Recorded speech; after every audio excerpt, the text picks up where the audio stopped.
नीति वचन अध्याय 6 वचन 1 से 35। है मेरे पुत्र, यदि तू अपने पड़ोसी का उत्तरदायी हुआ हो अथवा परदेशी के लिए हाथ पर हाथ मार कर उत्तरदायी हुआ हो, तो तू अपने ही मुंह के वचनों से फंसा और अपने ही मुंह की बातों से पकड़ा गया।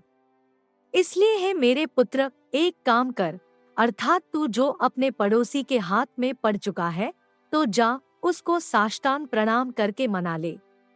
तू न तो अपनी आंखों में नींद और न अपनी पलकों में झपकी आने दे, और अपने आप को हरिणी के समान शिकारी के हाथ से और चिड़िया के समान चिड़िमार के हाथ से छुड़ा। हे आलसी, चूंटियों के पास जा, उनके काम पर ध्यान दे और बुद्धिमान हो।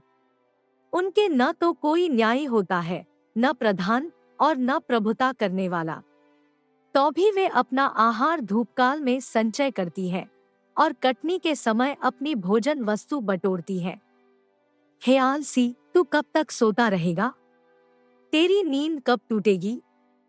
कुछ और सो लेना, थोड़ी सी नींद, एक और झपकी, थोड़ा और छाती पर हाथ रखे लेटे रहना। तब तेरा कंगालपन बटमार की नाई और तेरी घटी हथियारबंद के समान आ पड़ेगी। ओछे और अनर्थकारी को देखो, वह टेढ़ी टेढ़ी बातें बकता फिरता है। वह नैन से सैन और पाँव से इशारा और अपनी अंगुलियों से संकेत करता है। उसके मन में उलट फेर की बातें रहती, वह लगातार बुराई गढ़ता है और झगड़ागड़ा उत्पन्न करता है। इस कारण उस पर विपत्ति अचानक आ पड़ेगी। वह पल भर में ऐसा नाश हो जाएगा कि बचने का कोई उपाय न रहेगा।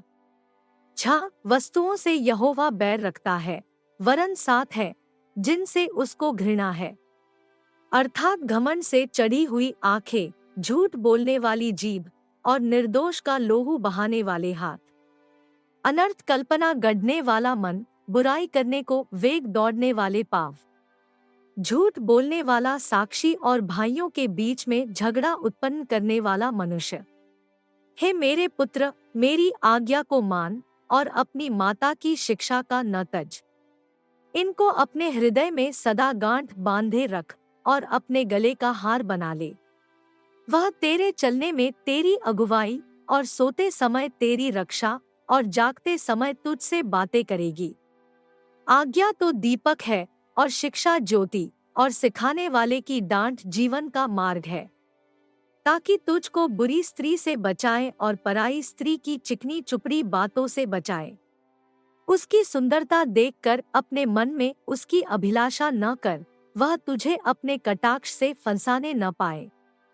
क्योंकि वेश्यागमन के कारण मनुष्य टुकड़ों का भिखारी हो जाता है, परंतु व्यभिचारिणी अनमोल जीवन का अहर कर लेती है।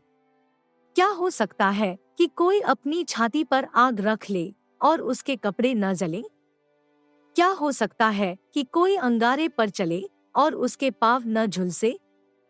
जो पराई स्त्री के पास जाता है, उसकी दशा ऐसी है, वरन जो कोई उसको छुएगा वह दंड से न बचेगा। जो चोर भूख के मारे अपना पेट भरने के लिए चोरी करे, उसको तो लोग तुच्छ नहीं जानते, तो भी यदि वह पकड़ा जाए तो उसको 7 गुना भर देना पड़ेगा, वरन अपने घर का सारा धन देना पड़ेगा। परंतु जो परस्त्रीगमन करता है वह निरा निर्बुद्ध है। जो अपने प्राणों को नाश करना चाहता है वह ऐसा करता है।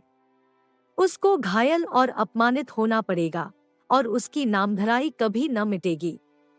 क्योंकि जलन से पुरुष बहुत ही क्रोधित हो जाता है और पलटा लेने के दिन वह कुछ कोमलता नहीं दिखाता।